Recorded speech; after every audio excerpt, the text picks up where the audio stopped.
Hi, ನಾನು Sandeep from tech in Kannada. ಎಲ್ರಿಗೂ ಇವತ್ತಿನ ಭಾನುವಾರದ ಟೆಕ್ ನ್ಯೂಸ್ಗೆ ಸ್ವಾಗತ. ಪ್ರತಿ ವಾರದಂತೆ ಈ ವಾರನೂ ಕೂಡ ಕೆಲವೊಂದು ಇಂಟ್ರೆಸ್ಟಿಂಗ್ ಟೆಕ್ ನ್ಯೂಸ್ ಎಲ್ಲ ಇದೆ. ಇವತ್ತಿನ ಮೊದಲ ಟೆಕ್ ನ್ಯೂಸ್ ಬಂದ್ಬಿಟ್ಟು ನಮ್ಮ ದೇಶದಲ್ಲಿ ಮೊಟ್ಟ ಮೊದಲ ಜೆನ್ ಬೀಟಾ ಕಿಡ್ ಮಿಜೋರಾಮಲ್ಲಿ ಹುಟ್ಟಿರುವಂಥದ್ದು. ಆ ಫೋಟೋ ನಾನು ನಿಮಗೆ ತೋರಿಸ್ತಾ ಇದ್ದೀನಿ. ಏನಪ್ಪ ಈ ಜೆನ್ ಬೀಟಾ ಅಂತ ಅಂದರೆ, ಯಾವುದೇ ಮಗು 2025 ಅಂದರೆ ಈ ವರ್ಷ ಜನವರಿ 1ನೇ ತಾರೀಕು ಮೇಲೆ ಹುಟ್ಟಿದ್ದು 2039ನೇ ಇಸ್ವಿ ತನಕ ಯಾವುದೇ ಮಗು ಹುಟ್ಟಿದ್ರು ಅದು ಜೆನ್ ಬೀಟಾ ಕಿಡ್ ಆಗುತ್ತೆ. ಇದಕ್ಕಿಂತ ಮುಂಚೆ ಜೆನ್ ಆಲ್ಫಾ ಕಿಡ್ಸ್ ಅಂತ ಇದ್ರು, ಆಯಿತಾ. 2010ರಿಂದ 2024ನೇ ಇಸ್ವಿ ತನಕ ಹುಟ್ಟಿರುವಂಥ ಮಕ್ಕಳೆಲ್ಲ Gen Alpha kids. Gen Z kids, ಇದು ತುಂಬ ಮೋಸ್ಟ್ ಪಾಪ್ಯುಲರ್. ಜೆನ್ಜಿ ಅನ್ನೋ ವರ್ಡ್ ಈಗ ತುಂಬ ಟ್ರೆಂಡಿಂಗಲ್ಲಿದೆ. 1995ಯಿಂದ 2009ನೇ ಇಸ್ವಿ ಒಳಗೆ ಹುಟ್ಟಿರುವಂಥ ಮಕ್ಕಳು ಜೆನ್ಜಿ ಕಿಡ್ಸು. ಅವರೆಲ್ಲ ಈಗ ಟೀನ್ಸಿಗೆ ಬಂದುಬಿಟ್ಟಿದ್ದಾರೆ, ಆಯಿತಾ. ಟೀನ್ಸ್ ಬಿಟ್ಬಿಟ್ಟು ಆಲ್ರೆಡಿ ಒಂದು ರೀತಿ 25-26 ಏಜಲ್ಲಿರುವಂಥವ್ರು ಜೆನ್ಸಿಗಳೀಗ. ನಾವೆಲ್ಲರೂ ಮಿಲೇನಿಯಲ್ಸು. ನಾನು ಪರ್ಸನಲಿ ಮಿಲೇನಿಯಲ್, ಆಯಿತಾ. ನಾನು ಹುಟ್ಟಿದ್ದು 1993ನೇ ಇಸ್ವಿಯಲ್ಲಿ. ಸೊ 1980ರಿಂದ 1994 ಇದರೊಳಗೆ ಹುಟ್ಟಿರೋರೆಲ್ಲ ಮಿಲೇನಿಯಲ್ಸ್ ಆಗ್ತಾರೆ. ನಾನೊಂದು 2 ವರ್ಷ ಲೇಟಾಗಿ ಹುಟ್ಟಿದ್ರೆ ನಾನು ಕೂಡ ಜೆನ್ಸಿ ಆಗಿರ್ತಿದ್ದೆ. ಚೆನ್ನಾಗಿರೋದು. ಅದಕ್ಕಿಂತ ಮುಂಚೆ ಜೆನ್ ಎಕ್ಸು, ಬೇಬಿ ಬೂಮರ್ ಅಂತೆಲ್ಲ ಇತ್ತು, ಆಯಿತಾ. ಡಿಫ್ರೆಂಟ್ ಹೆಸರುಗಳು. ಅಂದರೆ ಮಕ್ಕಳು ಒಂದೊಂದು ಜನ್ರೇಷನ್ ಹುಡ್ತಾರೆ ಅಂತಿರಲ್ವಾ, ಅದಕ್ಕೆ ಒಂದೊಂದು ಹೆಸರು ಇಟ್ಟಿದ್ದಾರಪ್ಪ. ಇನ್ನು ಮುಂದಿನ ಟೆಕ್ ನ್ಯೂಸ್ ಬಂದುಬಿಟ್ಟು, ನಾವೆಲ್ಲರೂ ಕೂಡ ವೆಯ್ಟ್ ಮಾಡ್ತಾ ಇರುವಂಥ GTA 6 ಗೇಮ್ ಏನಿದೆ, ಅದು ಮೊದಲ ವರ್ಷವೇ ಸುಮಾರು $3 ಬಿಲಿಯನ್ ಅಷ್ಟು ದುಡ್ಡನ್ನು ಮಾಡುವ ಸಾಧ್ಯತೆ ಇದೆಯಂತೆ. $3 ಬಿಲಿಯನ್. ಯಪ್ಪ ದೇವರ, ಒಂದು ಗೇಮ್ ಇಷ್ಟು ದುಡ್ಡನ್ನು ಮಾಡ್ಬೋದು ಅಂದರೆ ನಂಬೋದಕ್ಕೆ ಸಾಧ್ಯ ಇಲ್ಲ. $3 ಬಿಲಿಯನ್ ಅಂತ ಅಂದರೆ 8 3 24 ಸಾವಿರ ಕೋಟಿ ಗುರು. 24,000 ಕೋಟಿ. ಯಪ್ಪ ದೇವರೇ, ಒಂದು ಗೇಮಿಂದ ಒಂದು ಕಂಪ್ನಿ ಇಷ್ಟೊಂದು ದುಡ್ಡನ್ನು ಮಾಡ್ಬೋದು ಅಂದರೆ ನಂಬೋದಕ್ಕೆ ಆಗೋದಿಲ್ಲ. ಇನ್ನು ಮುಂದಿನ ಟೆಕ್ ನ್ಯೂಸ್ ಬಂದ್ಬಿಟ್ಟು, ಎನ್ವಿಡಿಯಾದವರು ಮೊನ್ನೆ ಒಂದು ಹೊಸ ಸೀರೀಸ್ ಆಫ್ ಗ್ರಾಫಿಕ್ ಕಾರ್ಡ್ಸ್ಗಳನ್ನು ಲಾಂಚ್ ಮಾಡ್ತಾರೆ. RTX 50 ಸೀರೀಸ್ನ ಗ್ರಾಫಿಕ್ ಕಾರ್ಡು. ಇದರಲ್ಲಿ ನನಗೆ ತುಂಬ ಎಕ್ಸೈಟಿಂಗ್ ಅನಿಸುತ್ತೆ. ಅವ್ರು ಪ್ರೆಸೆಂಟ್ ಮಾಡ್ತಿರ್ಬೇಕಾದ್ರೆ ಒಂದು ಕಂಪ್ಯಾರಿಸನ್ ಮಾಡ್ತಾರೆ. RTX 4090 ಕಳೆದ ವರ್ಷದ ಮೋಸ್ಟ್ ಪ್ರೀಮಿಯಮ್ ಗ್ರಾಫಿಕ್ ಕಾರ್ಡು. ಸುಮಾರು 1,80,000 90,000 ಆಗುತ್ತದು ಈ ಗ್ರಾಫಿಕ್ ಕಾರ್ಡಿಗೆ ನಮ್ಮ ದೇಶದಲ್ಲಿ, RTX 4090ಗೆ. ಸೊ ಅದನ್ನು RTX 5070 ಕಂಪೇರ್ ಮಾಡಿದ್ರು. ಈ RTX 5070 ಏನು ಹೊಸದಾಗಿ ಲಾಂಚ್ ಆಯಿತು, ಅದು ಕೇವಲ 45,000 ರೇಂಜಲ್ಲಿ ಲಾಂಚ್ ಆಗುವಂಥ ಗ್ರಾಫಿಕ್ ಕಾರ್ಡ್. 45,000 ಎಲ್ಲಿದೆ, 1,79,000 ಎಲ್ಲಿದೆ. ಕಂಪೇರ್ ಮಾಡ್ತಾರೆ, ಎರಡು ಕೂಡ ಸೇಮ್ ಪರ್ಫಾರ್ಮೆನ್ಸನ್ನು ನೀಡುತ್ತೆ ಅಂತ. ಅದು ನೋಡೋದಕ್ಕೆ ಹೋದರೆ ಹೌದು, ಫ್ರೇಮ್ ರೇಟಲ್ಲಿ ಸೇಮ್ ಪರ್ಫಾರ್ಮೆನ್ಸ್ ಕೊಡಬಹುದು. ಏನಕ್ಕೆ ಅಂದರೆ ಎನ್ವಿಡಿಯಾದಲ್ಲಿ DLSS ಅನ್ನೋ ಒಂದು ಟೆಕ್ನಾಲಜಿ ಇದೆ. ಇದರಿಂದ ಅಡಿಷ್ನಲ್ ಫ್ರೇಮ್ಸನ್ನು ಆರ್ಟಿಫಿಷಿಯಲಿ AI ಮುಖಾಂತರ ಜನ್ರೇಟ್ ಮಾಡುತ್ತೆ. ಅದು ಹಾರ್ಡ್ವೇರ್ ಮುಖಾಂತರ ಮಾಡ್ತಿರಲ್ಲ. ಅಂದರೆ ಸಾಫ್ಟ್ವೇರ್ ಜನ್ರೇಟೆಡ್ AI ಯೂಸ್ ಮಾಡಿಕೊಂಡು ಫ್ರೇಮ್ ಆ್ಯಡ್ ಮಾಡುತ್ತೆ. ಸೊ ಇದು ಕೋರ್ ಹಾರ್ಡ್ವೇರಿಂದ ಬರ್ತಿರುವಂಥ ಒಂದು ಫ್ರೇಮ್ ರೇಟ್ ಅಲ್ಲ, ಆಯಿತಾ. ಹೌದು, ಆನ್ ಪೇಪರ್ ಪರ್ಫಾರ್ಮೆನ್ಸಲ್ಲಿ 4090 ಹೆವಿ ಪವರ್ಫುಲ್ ಆಗಿದೆ. ಆದರೆ ಈ ಹೊಸ DLSS ಟೆಕ್ನಾಲಜಿನ ಯೂಸ್ ಮಾಡ್ಕೊಂಡು ಅದಕ್ಕಿಂತ ಕಡಿಮೆ ಪವರ್ ಹೊಂದಿರುವಂಥ ತುಂಬ ಕಡಿಮೆ ದುಡ್ಡಿನ ಗ್ರಾಫಿಕ್ ಕಾರ್ಡ್ ಅಷ್ಟೇ ಪರ್ಫಾರ್ಮೆನ್ಸನ್ನು ಅಷ್ಟೇ ಲೆವೆಲ್ನ ಪರ್ಫಾರ್ಮೆನ್ಸನ್ನು ಕೊಡುತ್ತೆ ಅಂತ ಹೇಳೋದಾಗ್ತಾ ಇದೆ. ಇದರಿಂದ ಕೆಲವು ಜನ ಖುಷಿಯಾಗಿದೆ, ಕೆಲವು ಜನಕ್ಕೆ ಬೇಜಾರಾಗಿದೆ, ಆಯಿತಾ. ಆಲ್ರೆಡಿ RTX 4090 ಅಷ್ಟೊಂದು ದುಡ್ಡು ಕೊಟ್ಟು ತೊಗೊಂಡವ್ರಿಗೆ ಆಬ್ವಿಯಸ್ಲಿ ಬೇಜಾರಾಗಿರುತ್ತೆ. ಸೊ ಇದು ಬರೀ 45,000 ರೂಪಾಯಿಗೆ ಬಂದುಬಿಟ್ಟಿದೆ. ನೋಡೋಣ, ಇನ್ನೂ ಬಂದಿಲ್ಲ, ಇನ್ನೂ ಸೇಲಿಗೆ ಬಂದಿಲ್ಲ. ಮೋಸ್ಟ್ಲಿ ಒಂದು 2 ತಿಂಗಳಲ್ಲಿ ನಂಗೆ ಅನ್ನಿಸ್ದಂಗೆ ಬಂದುಬಿಡುತ್ತೆ. ಲಾಂಚ್ ಅಂತೂ ಮಾಡಿದರೆ ಹೆವಿ ಬೆಂಕಿ ಗ್ರಾಫಿಕ್ ಕಾರ್ಡ್ಸ್ ಮಾತ್ರ. ಇನ್ನು ಮುಂದಿನ ಟೆಕ್ ನ್ಯೂಸ್ ಬಂದುಬಿಟ್ಟು, ಈ CS ಏನು ಲಾಂಚ್ ಆಯಿತು ಆ ಟೈಮಲ್ಲಿ ಎನ್ವಿಡಿಯಾದವರು ಇದನ್ನೆಲ್ಲ ಲಾಂಚ್ ಮಾಡ್ತಾ ಇದ್ದಾರೆ. ಇವರೊಂದು ಇನ್ನೊಂದು ಟೆಕ್ನಾಲಜಿಯನ್ನು ಡೆಮೋನ್ಸ್ಟ್ರೇಟ್ ಮಾಡ್ತಾರೆ. ನಮ್ಮ ಕೈ ಅಗಲದಷ್ಟು ಸೂಪರ್ ಕಂಪ್ಯೂಟರು, ನಮ್ಮ ಲ್ಯಾಪ್ಟಾಪ್ಗಳಿಗಿಂತ ನಮ್ಮ ಕಂಪ್ಯೂಟರ್ಗಳಿಗಿಂತ ಸುಮಾರು 1000 ಟೈಮ್ ಪವರ್ಫುಲ್ ಆಗಿರುವಂಥ ಒಂದು ಸೂಪರ್ ಕಂಪ್ಯೂಟರ್ ಇಷ್ಟು ಸಣ್ಣ ಸೈಜ್ನಲ್ಲಿ ಬರುತ್ತೆ ಅಂತ ಡೆಮೋನ್ಸ್ಟ್ರೇಟ್ ಮಾಡಿದ್ರು, ಆಯಿತಾ. ತೊಗೊಂಬರ್ತಾರಂತೆ ಕನ್ಸ್ಯೂಮರ್ ಇದರಲ್ಲಿ. ಸುಮಾರು 824 ಹತ್ತಿರ 2,40,40,000 ರೇಂಜಲ್ಲಿ ಈ ಒಂದು ಸೂಪರ್ ಕಂಪ್ಯೂಟರ್, ಇಷ್ಟು ಸಣ್ಣ ಸೂಪರ್ ಕಂಪ್ಯೂಟರ್ ಬರುತ್ತೆ ಅಂತ ಹೇಳ್ತಾ ಇದ್ದಾರೆ. ನೋಡೋಣ, ಫ್ಯೂಚರ್ ಅಂತೂ ಎಷ್ಟು ಬೇಗ ಈ ಒಂದು ಪರ್ಟಿಕ್ಯುಲರ್ ಫೀಲ್ಡಲ್ಲಿ, ಮೊಬೈಲ್ ಸ್ಮಾರ್ಟ್ಫೋನ್ ಫೀಲ್ಡ್ ತುಂಬ ಸ್ಟ್ಯಾಗ್ನೆಂಟ್ ಆಗಿದೆ ಒಪ್ಕೋತೀನಿ. ಬಟ್ ಈ AI ಮತ್ತು ಗೇಮಿಂಗು, ಈ ಗ್ರಾಫಿಕ್ ರಿಲೇಟೆಡ್ ಟೆಕ್ನಾಲಜಿ ಹೆವಿ ಫಾಸ್ಟಾಗಿ ಮೂವ್ ಆಗ್ತಾಯಿದೆ. ಹೆವಿ ಅಂದರೆ ಹೆವಿ ಫಾಸ್ಟ್. ಈಗ ಒಂದು 2-3 ವರ್ಷ ಮುಂಚೆ ಲಾಂಚ್ ಆದಂಥ ಗ್ರಾಫಿಕ್ ಕಾರ್ಡ್ಗಳಿಂದ ನಾವೀಗ ಗೇಮ್ ಆಡೋದಕ್ಕೆ ಆಗಲ್ಲ, ಅಷ್ಟು ಬೇಗ ಗೇಮ್ಸ್ಗಳು ಜಾಸ್ತಿ ಗ್ರಾಫಿಕ್ ಕಡೆಗೆ ಹೋಗ್ತಾ ಇದ್ದಾವೆ, ಅಷ್ಟೇ ಪವರ್ಫುಲ್ ಆಗಿರುವಂಥ ಗ್ರಾಫಿಕ್ ಕಾರ್ಡ್ಗಳು ಬರ್ತಾವೆ. ನೋಡೋಣ ಏನಾಗುತ್ತೆ ಫ್ಯೂಚರ್ ಅಂತ. ಇನ್ನು ಮುಂದಿನ ಟೆಕ್ ನ್ಯೂಸ್ ಬಂದ್ಬಿಟ್ಟು ಸ್ಯಾಮ್ಸಂಗ್ ಅವರು ಈ CES 2025 ಶುರುವಾಗಿದೆ ಆಯಿತಾ, ಅಲ್ಲಿ ಒಂದು ಫೋನನ್ನು ಡಿಸ್ಪ್ಲೇ ಮಾಡಿದ್ದಾರೆ. ಇದೊಂದು ರೀತಿ ಸ್ಲೈಡಬಲ್ ಡಿಸ್ಪ್ಲೇ ಫೋನ್ ಆಯಿತಾ, ಒಂದು ರೀತಿ ತುಂಬ ಕಾಂಪ್ಯಾಕ್ಟಾಗಿ ಹೋಗುತ್ತೆ. ಫುಲ್ ಫೋಲ್ಡ್ ಆದಾಗ ಬರೀ 5.1 ಇಂಚಿಂದು ಡಿಸ್ಪ್ಲೇ ಆಗುತ್ತೆ. ಫುಲ್ ಅದು ಸ್ಲೈಡ್ ಓಪನ್ ಆದಾಗ 6.7 ಇಂಚ್ ಆಗುತ್ತೆ.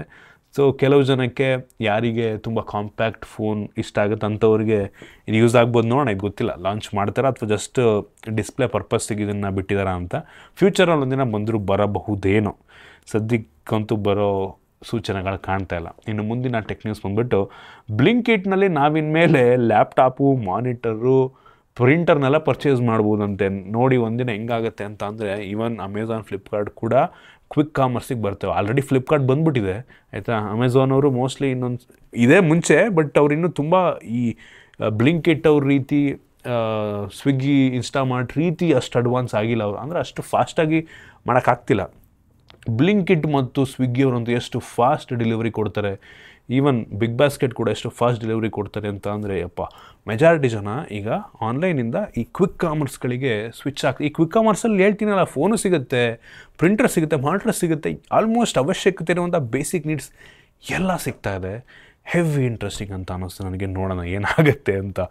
ನೀವೇನಿಲ್ಲ, ನಿಮ್ಗೇನೋ ಒಂದು ಫೋನ್ ಬೇಕೇನೊಂದು ಬೇಕು ಅಂದರೆ ನಿಮ್ಮ ಮನೆಗೇ 10 ನಿಮಿಷದಲ್ಲಿ ಬರೋಂಗಿದ್ರೆ ಹೆಂಗಿರುತ್ತೆ ಯೋಚನೆ ಮಾಡಿ ಅಪ್ಪ.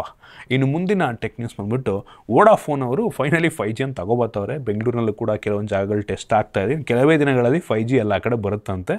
ಸೊ ಲೀಕ್ಸ್ಗಳ ಪ್ರಕಾರ ಈ ವೋಡಾಫೋನ್ದು 5G ಈ ಏರ್ಟೆಲ್ ಜಿಯೋಗಿಂತ ಸುಮಾರು ಒಂದು 15% ರೀಚಾರ್ಜ್ ಬೆಲೆ ಕಡಿಮೆ ಇರುತ್ತೆ ಅಂತ ಹೇಳ್ತಾ ಇದ್ದಾರೆ. ಒಂದು ಒಳ್ಳೆ ವಿಷಯ ವೋಡಾಫೋನ್ ಯೂಸ್ ಮಾಡೋರು. ವೋಡಾಫೋನ್ ನಮ್ಮ ರಾಜ್ಯದಲ್ಲಿ ಯಾರು ತುಂಬ ಜನ ಯೂಸ್ ಮಾಡಲ್ಲ, ಕೇರಳದಲ್ಲಿ ತುಂಬ ಜನ ಈ ವೋಡಾಫೋನ್ ಐಡಿಯಾನ ಯೂಸ್ ಮಾಡ್ತಾರೆ. ನಮ್ಮ ರಾಜ್ಯದಲ್ಲಿ ಸ್ವಲ್ಪ ಕಡಿಮೆ. ನಮ್ಮದ್ರಲ್ಲಿ ಜಿಯೋ, ಏರ್ಟೆಲ್ ತುಂಬ ಜಾಸ್ತಿ ಇದೆ. ಅದರಲ್ಲೂ ಏರ್ಟೆಲ್ ನಮ್ಮ ರಾಜ್ಯದಲ್ಲಿ ತುಂಬ ಜಾಸ್ತಿ ಇದೆ ಅಂತ ನಾನು ಕೇಳ್ಪಟ್ಟಿದ್ದೀನಿ. ಇನ್ನು ಮುಂದಿನ ಟೆಕ್ ನ್ಯೂಸ್ ಬಂದುಬಿಟ್ಟು ಜಿಯೋದವರು ಒಂದು ಹೊಸ 5.5G ನೆಟ್ವರ್ಕನ್ನು ಅನ್ವೀಲ್ ಮಾಡಿದ್ದಾರೆ. ಸೊ ಇದು OnePlus ಅವ್ರ ಜೊತೆ ಕೊಲಾಬ್ರೇಟ್ ಆಗಿ ಮಾಡಿರುವಂಥದ್ದಂತೆ. ಸೊ ಇದೇನೋ 5G ಸ್ಪೀಡು, ಅಂದರೆ ನಾರ್ಮಲ್ 5Gಗಿಂತ 5.5G ಸ್ಪೀಡ್ ಸ್ವಲ್ಪ ಜಾಸ್ತಿ ಇರುತ್ತಂತೆ. ಈ ಜಿಯೋದವರಿಗೆ ಫಸ್ಟ್ ಆಫ್ ಆಲ್ ಪ್ರಾಪರಾಗಿ 4G ಕೊಡಲಿ, 5G ಕೊಡಲಿ, ನೆಟ್ವರ್ಕೇ ಸಿಗಲ್ಲ. ಅವರು ಒಂದೊಂದು ಸಲ ಇಂಟರ್ನೆಟೇ ಬರ್ತಿರಲ್ಲ, ನೆಟ್ವರ್ಕ್ ಸಿಕ್ಕರುವೆ ಈ ಥರ ಹಿಂಸೆ ಎಲ್ಲ ಹೆವಿ ಫೇಸ್ ಮಾಡ್ತದೆ. ನಾನು ಅಂತಲ್ಲ, ನಿಮ್ಮಲ್ಲಿ ತುಂಬ ಜನ ನಾನು ಕೇಳ್ಪಟ್ಟಿದ್ದೀನಿ, ಹೆವಿ ಜನಕ್ಕೆ ಜಿಯೋ ನೆಟ್ವರ್ಕಿಂದ ನಮ್ಮ ರಾಜ್ಯದಲ್ಲಿ ಬೇರೆ ಕಡೆ ಗೊತ್ತಿಲ್ಲ, ತುಂಬ ಪ್ರಾಬ್ಲಮ್ ಆಗ್ತಾಯಿದೆ. ನೆಟ್ವರ್ಕ್ ಪ್ರಾಪರಾಗಿ ಸಿಗ್ತಿಲ್ಲ, ಕೆಲವೊಂದು ಕಡೆ ಇಂಟರ್ನೆಟ್ ಸಿಗ್ತಾಯಿಲ್ಲ. ಅವ್ರು first of all proper coverage ಕೊಟ್ಟು ಆಮೇಲೆ ಇದನ್ನೆಲ್ಲ ತೊಗೊಂಬಂದ್ರೆ ನಂಗೆ ಅನ್ನಿಸ್ತಂಗೆ ಒಳ್ಳೇದು ಆಯ್ತು. ಅನ್ನೆಸಸರಿ ಮಾಡೋದಕ್ಕಿಂತ ತಂದಿದ್ದಾರೆ ಒಳ್ಳೇದು. ಹೆವಿ ಫಾಸ್ಟ್ ಇಂಟರ್ನೆಟ್ ಏನೋ ಸಿಗುತ್ತಂತೆ, ನೋಡೋಣ ಎಷ್ಟು ಸಿಗುತ್ತೆ ಅಂತ. ಅವ್ರು ಡೆಮಾನ್ಸ್ಟ್ರೇಟ್ ಕೂಡ ಮಾಡಿದರೆ ನಾರ್ಮಲ್ 5G 277 MB/s ಸ್ಪೀಡ್ ಸಿಗುತ್ತಂತೆ, ಮತ್ತು ಈ ಒಂದು 5.5G ಅಥವಾ 1 GB/s 1000 MB/s ನಂಗೆ ಸ್ಪೀಡ್ ಬಂದಿರೋದು ನಾನು ನಿಮಗೆ ತೋರಿಸ್ತಾ ಇದ್ದೀನಿ. ಸೊ ಹಿಂಗೆ. ಇನ್ನು ಮುಂದಿನ ಟೆಕ್ನಿಕ್ಸ್ ಬಂದುಬಿಟ್ಟು ನೆಕ್ಸ್ಟಿಂದ ನಾವು ಆಪಲ್ ಇಂಟೆಲಿಜೆನ್ಸ್ನ ನಮ್ಮ ಇಂಡಿಯನ್ ಇಂಗ್ಲೀಷ್ ಲ್ಯಾಂಗ್ವೇಜ್ನಲ್ಲೇ ಯೂಸ್ ಮಾಡ್ಬೋದಂತೆ. ಸದ್ಯಕ್ಕೆ ನಾವು ಐಫೋನಲ್ಲಿ ಮತ್ತು ಮ್ಯಾಕ್ಬುಕ್ಗಳಲ್ಲಿ ಈ ಆಪಲ್ ಇಂಟೆಲಿಜೆನ್ಸ್ ಯೂಸ್ ಮಾಡಬೇಕು ಅಂದರೆ ಇಂಡಿಯನ್ ಇಂಗ್ಲೀಷ್ ಸಪೋರ್ಟ್ ಆಗೋಲ್ಲ. ನಾವು UK ಅದೋ US ಹಾಕೊಂಬಿಟ್ಟು ಲ್ಯಾಂಗ್ವೇಜನ್ನು ಚೇಂಜ್ ಮಾಡ್ಕೊಂಡು ನಾವು ಯೂಸ್ ಮಾಡಬೇಕಾಗಿದೆ ಇಲ್ಲಿ ತನಕ. ಅದನ್ನೇನೋ ಚೇಂಜ್ ಮಾಡ್ತಾರೆ, ಸ್ವಲ್ಪ ದಿನದಲ್ಲಿ ಅಪ್ಡೇಟ್ ಬರುತ್ತಂತೆ. ಸೊ ಅದರಲ್ಲಿ ನಾವು ನಮ್ಮ ಇಂಡಿಯನ್ ಇಂಗ್ಲೀಷನ್ನೇ ಯೂಸ್ ಮಾಡಿಕೊಂಡು ನಾವು ಆಪಲ್ ಇಂಟೆಲಿಜೆನ್ಸ್ನ ಯೂಸ್ ಮಾಡ್ಬೋದು. ಒಂದು ಒಳ್ಳೆಯ ವಿಷಯ. ಇನ್ನು ಮುಂದಿನ ಟೆಕ್ ನ್ಯೂಸ್ ಬಂದುಬಿಟ್ಟು ಆಪಲ್ನವ್ರು ಏನು ನೆಕ್ಸ್ಟು iPhone 17 Air ಅಂತ ಒಂದು ಹೊಸ ತಿನ್ನ ಸ್ಮಾರ್ಟ್ಫೋನ್ನ ಲಾಂಚ್ ಮಾಡೋಕ್ಕೆ ಪ್ಲ್ಯಾನ್ ಮಾಡ್ತಾಯಿದ್ದಾರೆ. ಇದು ಆಲ್ಮೋಸ್ಟ್ ಕನ್ಫರ್ಮ್ ಆಗಿರೋ ರೀತಿ ಅನ್ನಿಸ್ತಾ ಇದೆ ನನಗೆ. ಇದು ಈ iPhone 17 ಪ್ಲಸ್ಗಿಂತ ಬೆಲೆ ಸ್ವಲ್ಪ ಜಾಸ್ತಿ ಇರುತ್ತಂತೆ, ಪ್ರೋ ಮ್ಯಾಕ್ಸ್ಗಿಂತ ಕಡಿಮೆ ಇರುತ್ತಂತೆ. ಅಂದರೆ ಎರಡರ ಮಧ್ಯದಲ್ಲಿ ಬರುತ್ತೆ. ಸುಮಾರು ಒಂದು 90,000 ರೇಂಜಲ್ಲಿ ಲಾಂಚ್ ಆಗ್ಬೋದು ಅಂತ ನಾನು ಗೆಸ್ ಮಾಡ್ತಾ ಇದ್ದೀನಿ. ಇದರೊಳಗೆ ಯಾವುದೇ ಫಿಸಿಕಲ್ ಸಿಮ್ ಇರಲ್ವಂತೆ. ಏನಕ್ಕೆ ಅಂದರೆ ತುಂಬ ತಿನ್ನಾಗಿರುವಂಥ ಫೋನ್, ಕೇವಲ 6.25 mm ಥಿಕ್ನೆಸ್ಸನ್ನು ಹೊಂದಿರುವಂಥ ಸ್ಮಾರ್ಟ್ಫೋನ್ ಆಗಬಹುದು ಅಂತ ಹೇಳಲಾಗ್ತದೆ. ಅಂದರೆ ಆಪಲ್ನವ್ರು ಇಲ್ಲಿವರೆಗೆ ಲಾಂಚ್ ಮಾಡುವ ತಿನ್ನೆಸ್ಟ್ ಫೋನ್. ಇದಕ್ಕಿಂತ ಮುಂಚೆ iPhone 6 ಏನಿತ್ತು, iPhone 6 ಅದು ತುಂಬ ತಿನ್ನಾಗಿತ್ತು. ಹತ್ತಿರ 6.9 ಇಂಚ್ ಅನ್ಕೋತೀನಿ. ಅದಕ್ಕಿಂತ ತುಂಬ ತಿನ್ನಾಗಿರುವಂಥ ಫೋನನ್ನು ಇಮ್ಯಾಜಿನ್ ಮಾಡೋಕ್ಕೂ ಆಗ್ತಿಲ್ಲ. ಹೆವಿ ಎಕ್ಸೈಟ್ ಆಗಿದ್ದೀನಿ, ನೋಡೋಣ ಹೆಂಗಿರುತ್ತೆ ಅಂತ. ಥಿನ್ನೆಸ್ಟ್ ಐಫೋನ್, ನಾನಂತೂ ಪಕ್ಕ ಬಂದರೆ ಪರ್ಚೇಸ್ ಮಾಡೋರು ವಿಡಿಯೋ ಮಾಡ್ಬೇಕು ಇದ್ರ ಬಗ್ಗೆ. ಐಫೋನ್ ಏರ್ ಅಂತ. ಸೊ ಪರವಾಗಿಲ್ಲ, 90,000 ಅಂದರೆ ನಾಟ್ ಬ್ಯಾಡ್ ಅಂತೀನಿ, ಆಯಿತಾ. ಐ ಹೋಪ್ ಯಾರೊಬ್ಬರು ಕೆಲವು ಜನ ಬೆಂಡ್ ಟೆಸ್ಟ್ ಮಾಡಿ ಮುರಿದಿರೋದು ಹಾಕಿ ನೆಗೆಟಿವ್ ಇದನ್ನು ಮಾಡೋ ಚಾನ್ಸಸ್ ತುಂಬ ಇದೆ. ನೋಡೋಣ ಏನಾಗುತ್ತೆ ಅಂತ. ನಾನಂತೂ ಹೆವಿ ಎಕ್ಸೈಟ್ ಆಗಿದ್ದೀನಿ. ಇದಾದ ನಂತರ ಸ್ಯಾಮ್ಸಂಗ್ ಅವರು ಅವ್ರದ್ದು S25 ಸೀರೀಸ್ ಏನು ಲಾಂಚ್ ಮಾಡ್ತಾರೆ, ಅದರ ಪ್ರೈಸನ್ನು ಸ್ವಲ್ಪ ಜಾಸ್ತಿ ಮಾಡೋ ಸಾಧ್ಯತೆ ಇದೆಯಂತೆ. ಕಳೆದ ವರ್ಷ ಕಂಪೇರ್ ಮಾಡಿಕೊಂಡ್ರೆ ಸ್ವಲ್ಪ ಪ್ರೈಸ್ ಜಾಸ್ತಿ ಆಗಬಹುದು ಗ್ಲೋಬಲ್ ಮಾರ್ಕೆಟಲ್ಲಿ ಅಂತ ಹೇಳಲಾಗ್ತದೆ. ನಮ್ಮ ದೇಶದಲ್ಲಿ ಏನು ಮಾಡ್ತಾರೆ ಗೊತ್ತಿಲ್ಲ. ನಮ್ಮ ದೇಶದಲ್ಲಿ ಆಲ್ರೆಡಿ ಜಾಸ್ತಿ, ಇನ್ನೂ ಜಾಸ್ತಿ ಮಾಡಿದ್ರೆ ಕಷ್ಟ. ಅವ್ರು ಗ್ಲೋಬಲಲ್ಲಿ ಮಾಡಿ ನಮ್ಮ ದೇಶದಲ್ಲಿ ಅಷ್ಟೇ ಇಟ್ಟರೆ ಅವರ ಸೇಲ್ಸ್ಗೆ ಒಳ್ಳೆಯದು, ಆಯಿತಾ. ಅವ್ರ ಸೇಲ್ಸ್ಗೆ ಒಳ್ಳೆಯದು, ಇಲ್ಲಾಂದ್ರೆ ಯಾವನು ತೊಗೊಳ್ಳಲ್ಲ ಫೋನ. ಇನ್ನು ಮುಂದಿನ ಟೆಕ್ನಿಕ್ಸ್ ಬಂದುಬಿಟ್ಟು ಈ CS 2025ನಲ್ಲಿ ಸೋನಿ ಮತ್ತು ಹೋಂಡಾ ಇವರಿಬ್ಬರು ಕೊಲ್ಯಾಬರೇಟ್ ಆಗಿ ಒಂದು EVಯನ್ನು ಲಾಂಚ್ ಮಾಡಿದ್ದಾರೆ.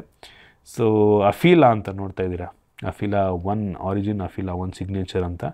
ಇದರ ಬೆಲೆ ಬಂದುಬಿಟ್ಟು ಅಪ್ರಾಕ್ಸಿಮೇಟ್ಲಿ 70 ರಿಂದ 80 ಲಕ್ಷ, ಸಾವಿರ ಅಲ್ಲ, ಲಕ್ಷ. ನಮ್ಮ ದೇಶಕ್ಕಂತೂ ಬರಲ್ಲ ಇದು ಪಕ್ಕ. ಸೋನಿ ಹೋಂಡಾ ಮೊಬಿಲಿಟಿ ಅಂತೆ. ಸೊ ಇದ್ರ ಮೈಲೇಜ್ ಸುಮಾರು 480 ಕಿಲೋಮೀಟ್ರ್ ಇರ್ತದೆ. ನೋಡೋಕ್ಕೆ ಸುಮಾರಾಗಿದೆ, ಆಯಿತಾ. ನೋಡೋಕೆ ಒಂದು ಲೆವೆಲಿಗೆ ಸುಮಾರಾಗಿದೆ. ನನಗೇನು ಅಷ್ಟೊಂದು ಇಷ್ಟ ಆಗಿಲ್ಲ. ಒಟ್ಟಿಗೆ ರೌಂಡಿ ಎಡ್ಜಸ್ ಎಲ್ಲ ಕಡೆ, ಸಬ್ಸ್ಕ್ರಿಪ್ಷನ್ ಮಾಡೆಲ್ ಅಂತ ಇರೋದೇನೋ ಒಟ್ಟಿಗೆ ಲಾಂಚ್ ಮಾಡಿದ್ದಾರೆ. ಇಂಟ್ರೆಸ್ಟಿಂಗ್ ಆಗಿದೆ, ನೋಡೋಣ. ಪಬ್ಲಿಕ್ಕಿಗೆ ಬಂದಾಗ ಗಿವ್ಯೂ ಯಾರು ಮಾಡಿದಾಗ ಗೊತ್ತಾಗುತ್ತೆ ಹೆಂಗಿದೆ ಅಂತ. ಇನ್ನು ಮುಂದಿನ ಟೆಕ್ ನ್ಯೂಸ್ ಬಂದುಬಿಟ್ಟು ಗ್ಯಾಲಕ್ಸಿ ಅನ್ಪ್ಯಾಕ್ಡ್ ಡೇಟ್ಸ್ ಕನ್ಫರ್ಮ್ ಆಗಿದೆ. S25 ಸೀರೀಸ್ ಫೋನ್ಗಳು ಜನವರಿ 22ನೇ ತಾರೀಕು ಲಾಂಚ್ ಆಗ್ತಾಯಿದೆ. ಸೊ ನಮ್ಮ ದೇಶದಲ್ಲಿ ಬೆಂಗಳೂರಿನಲ್ಲೇ ಲಾಂಚಿಂಗ್ ಇವೆಂಟ್ ಇರೋದು. ನಾನು ಮೋಸ್ಟ್ಲಿ ಅಲ್ಲಿ ಹೋಗುವ ಸಾಧ್ಯತೆ ಇದೆ, ಹೋಗಬಹುದು. Indian standard timing 11:30 PM. ಒಟ್ಟು ರಾತ್ರಿ ಯಾವನ್ ಗುರು ಆ ಟೈಮ್ಗೆ ಇಡ್ತಾನೆ. ಮೋಸ್ಟ್ಲಿ ಗ್ಲೋಬಲಲ್ಲಿ ಬೇರೆ ಟೈಮಲ್ಲಿ ಲಾಂಚ್ ಆಗ್ತಿರುತ್ತೆ. ನಮ್ಮ ದೇಶದಲ್ಲಿ 11:30 ಆಗಿರೋದ್ರಿಂದ ಆ ಟೈಮಲ್ಲಿ ನಮ್ಮನ್ನು ಎಬ್ಬರಿಸ್ಬಿಟ್ಟು ಕೂರಿಸ್ತಾರೆ ಮೋಸ್ಟ್ಲಿ. ನೋಡೋಣ. ಸೊ ಇಷ್ಟು ಇವತ್ತಿನ ಟೆಕ್ ನ್ಯೂಸ್. ಐ ಹೋಪ್ ನಿಮಗೆ ಇವತ್ತಿನ ಟೆಕ್ ನ್ಯೂಸಲ್ಲಿ ಕೆಲವೊಂದು ಹೊಸ ವಿಷಯ ತಿಳೋಕೆ ಸಿಕ್ಕಿದೆ ಅಂತ ಅನ್ಕೋತೀನಿ. ಇಷ್ಟ ಆಗಿದ್ದರೆ ಲೈಕ್ ಮಾಡಿ, ಶೇರ್ ಮಾಡಿ. ಇದೇ ರೀತಿ ನಮ್ಮ ಬೇರೆ ವೀಡಿಯೋಗಳಿಗೆ ನಮ್ಮ tech in Kannada YouTube channel subscribe ಮಾಡ್ಕೊಂಡಿಲ್ಲ ಅಂದರೆ ಈಗಲೇ ಸಬ್ಸ್ಕ್ರೈಬ್ ಮಾಡ್ಕೊಳ್ಳಿ ಮತ್ತು ಬೆಲ್ ಐಕಾನ್ ಕೂಡ ಕ್ಲಿಕ್ ಮಾಡ್ಬೋದು. ಸಿಗೋಣ ಮತ್ತೆ ಮುಂದಿನ ವೀಡಿಯೋದಲ್ಲಿ.